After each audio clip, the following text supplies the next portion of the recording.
Graças e paz, meus amigos, eu tô passando por aqui para falar um pouquinho com vocês a respeito da identificação. E não é algo muito usual, a gente não fala muito disso nas igrejas, não sei porque deveríamos falar muito mais sobre isso, mas eu quero trazer para vocês aqui aquilo que Jesus fala em João, capítulo 3, uma Bíblia grande agora, capítulo 3, a partir do verso 14, ele vai dizer assim, vamos a partir do 13, para a gente ampliar.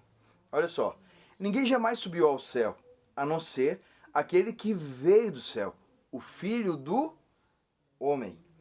E da mesma forma, como Moisés levantou a serpente no deserto, assim também é necessário que o Filho do Homem seja levantado, para que todo aquele que nele crer tenha a vida eterna. O que Jesus está falando aqui?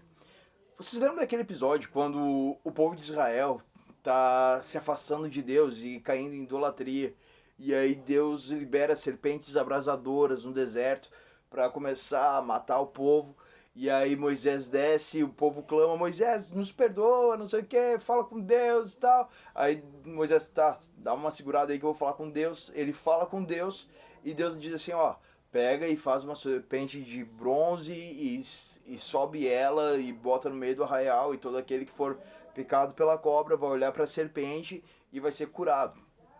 Ok. O que Jesus está fazendo aqui? O que ele está identificando aqui? Primeira coisa, quando a serpente foi levantada no deserto, numa haste, numa cruz, ela representava o mal que estava se abatendo em todo o arraial, tá? Aquela serpente levantada, ela significava o mal que se abatia em todo o arraial.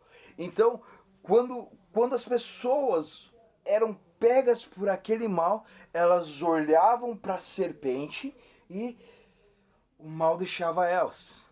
Ou seja, elas identificavam o pecado, e aí por aquela identificação o mal saía.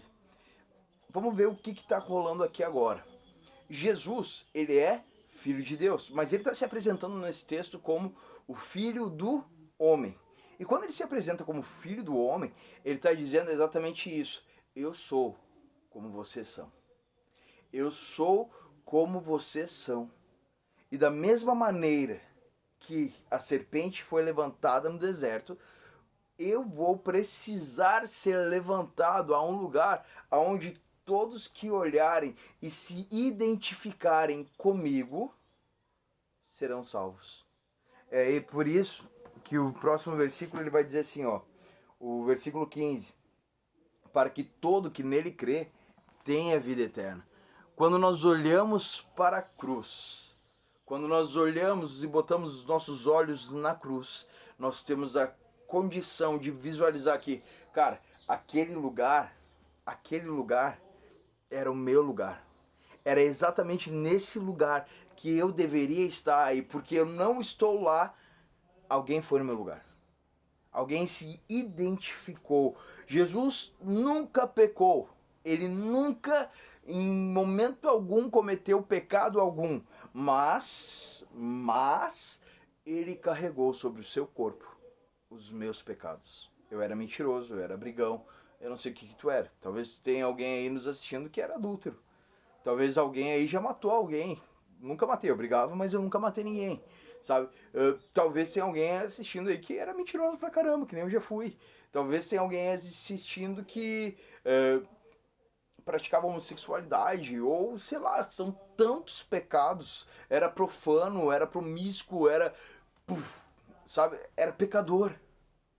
E Jesus nunca foi pecador, mas quando ele assume a cruz, ele está se identificando com a raça humana, carregando no seu corpo o nosso pecado, para que sempre que nós olhássemos para ele, para que sempre que nós olhássemos para Jesus, nós víssemos o nosso pecado identificado nele. Uau, eu sou um assassino, mas alguém morreu no lugar de um assassino.